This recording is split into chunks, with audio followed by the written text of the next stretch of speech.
ഒരാൾ പറഞ്ഞൊരു ഡയലോഗിൽ ജീവിതം കളയരുത്. ഒരു 10-30 പേരേ ഉള്ളൂ നമ്മളെ തളർത്താനായിട്ട് ചുറ്റും. അത് നമ്മൾ അറിയുന്ന ആൾക്കാരാണ്, അത്രേ ഉള്ളൂ. ആ 30 പേരെ കണ്ടില്ല എന്ന് വിചാരിച്ചാൽ നിങ്ങൾക്ക് കേരളത്തിലുണ്ട് 3.5 കോടി ആൾക്കാർ, ഇന്ത്യയിലുണ്ട് 140 കോടി ആൾക്കാർ. അത് ഡെയിലി കൂടിക്കൊണ്ടിരിക്കുന്നു, കുറയുന്നില്ല. എന്നിട്ട് നമ്മൾ കുറച്ച് ബന്ധുക്കളെയും പേടിച്ചിരിക്കുക, കുറച്ച് നാട്ടുകാരെ നടക്കവിടെ ഇറങ്ങിയിട്ട് ഇതേ ഡ്രസ് ഇട്ട് നാട്ടിൽ കൂടെ നടക്കുക, അടിപൊളിയായിരിക്കും. തൊലിക്കട്ടി ഉണ്ടാക്കിയ കാണ്ടാമൃഗം അച്ചീവ് ചെയ്യണം എന്ന് കിട്ടിയ സർട്ടിഫിക്കറ്റ് ഒക്കെ എടുത്ത് ഫാമിലി ഗ്രൂപ്പിലിട്ടോ തള്ളി കൊടുക്ക്, കാണട്ടെ, എല്ലാവരും കാണട്ടെ. എന്തൊക്കെ അച്ചീവ്മെന്റ് ഉണ്ടോ അത് ആഘോഷിക്കണം, ജീവിതം ആഘോഷിക്കണം. പ്രശ്നങ്ങളില്ലാത്ത ഒരു മനുഷ്യനുമില്ല, എല്ലാവർക്കും പ്രശ്നങ്ങളുണ്ട്, എനിക്കുണ്ട്. പ്രോബ്ലത്തെ കുറിച്ച് 3 കാര്യങ്ങൾ. Problem is not permanent. ഒരു പ്രശ്നവും സ്ഥിരമായിട്ട് നിൽക്കില്ല. 10 വയസ്സിലെ പ്രശ്നമല്ല 20 വയസ്സിൽ, 20 വയസ്സിലെ പ്രശ്നങ്ങളല്ല 30 വയസ്സിൽ, 30 വയസ്സിലെ പ്രശ്നങ്ങളെ അല്ല 40 വയസ്സിൽ. പ്രശ്നമാണെന്ന് നമ്മൾ കരുതിയ ഒരുപാട് കാര്യങ്ങൾ ആയിരുന്നില്ലല്ലോ. ഇല്ല. വിവാഹം കഴിഞ്ഞ് കുറെ കഴിഞ്ഞ് കഴിഞ്ഞാൽ നമ്മുടെ ഭാഷ തന്നെ മാറും. വിവാഹം കഴിഞ്ഞ തുടക്കത്തിൽ ഞാൻ എൻ്റെ ഭാര്യയോട് പറഞ്ഞത് ഐ ലവ് യു എന്നാണ്, ഇപ്പൊ പറയുന്നത് ഐ ടോൾഡ് യു എന്നാണ്. അത് മനസ്സിലാവാൻ നിങ്ങളൊന്നും കൂടി പ്രായപൂർത്തിയായി വരണം. കാരണം അത് ചേട്ടന് മനസ്സിലായി. പ്രശ്നങ്ങളൊന്നും സ്ഥിരമല്ല, പ്രശ്നങ്ങളൊക്കെ മാറിക്കൊണ്ടിരിക്കും. 2, പ്രോബ്ലം ഈസ് നോട്ട് പെർസ്യൂസീവ്. ഒരു പ്രശ്നത്തിൻ്റെ കാര്യത്തിൽ നമ്മൾ എല്ലാ കുറവുകളെയും നമ്മൾ അതിൽ ആരോപിക്കും. ആ വീട്ടിൽ ജനിച്ചുകൊണ്ടാണ് ഞാൻ അങ്ങനെ ആയത്, ആ ജാതിയിൽ ജനിച്ചുകൊണ്ടാണ് എനിക്ക് ഉയർച്ച ഇല്ലാതിരുന്നത്, എനിക്ക് ഈ കളർ സ്കിന്നിനായതുകൊണ്ടാണ് എനിക്ക് പ്രശ്നങ്ങളുണ്ടായത്, എൻ്റെ പല്ല് ഇങ്ങനെ ആയതുകൊണ്ടാണ് ജീവിതത്തിൽ മൊത്തം പരാജയം, എൻ്റെ കാലം അങ്ങനെ ആയതുകൊണ്ടാണ്, എൻ്റെ കണ്ണൊന്നും ചെരിഞ്ഞതുകൊണ്ടാണ്. ഇത് നമ്മൾ ഒരു പ്രശ്നം ഉണ്ടെങ്കിൽ, ഒരു പ്രശ്നമെന്ന് നമ്മൾ വിചാരിക്കുന്ന ഒരു പ്രശ്നം ഉണ്ടെങ്കിൽ നമ്മൾ ജീവിതത്തിലെ മൊത്തം കാര്യങ്ങളെ അതുകൊണ്ട് ആരോപിച്ചു കൊടുക്കും. അത് അങ്ങനെ ആയതുകൊണ്ടാണ് ഞാൻ ഇങ്ങനെ. അല്ല, we are responsible for what we are, where we are today. We are responsible. Take a brave decision.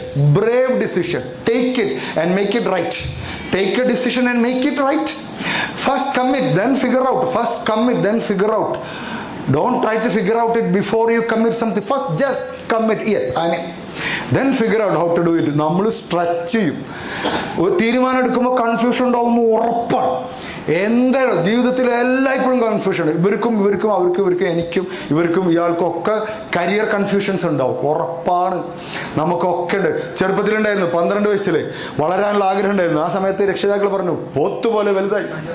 അന്ന് നമുക്ക് സന്തോഷമായി, പോത്താണെങ്കിലും വലുതായല്ലോ അല്ലേ. അന്ന് വൈകുന്നേരം വീട്ടിൽ ചടങ്ങ് നടക്കുന്നു, അതിൻ്റെ ഇടയിൽ ചെന്നിരുന്ന പറയും നിനക്കെന്താ വലിയൊരു ഇടയിൽ കാര്യം. അപ്പോൾ രാവിലെ വലുതായതല്ലേ നമ്മള്.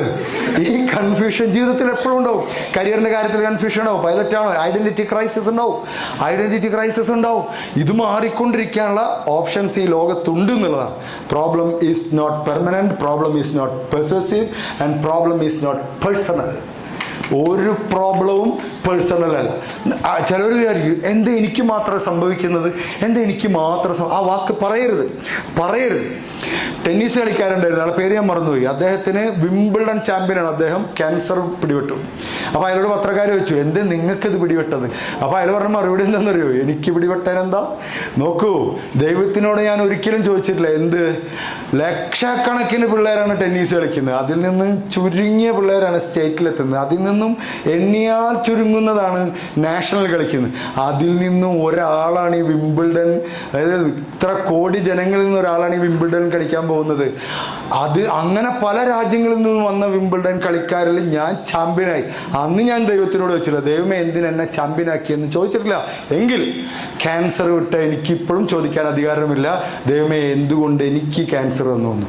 പ്രശ്നങ്ങൾ വരുമ്പോഴേ നമ്മൾ കൂടുതൽ സ്ട്രോങ് ആവും. പ്രശ്നങ്ങളിലൂടെയാണ് നമ്മൾ വളരുക,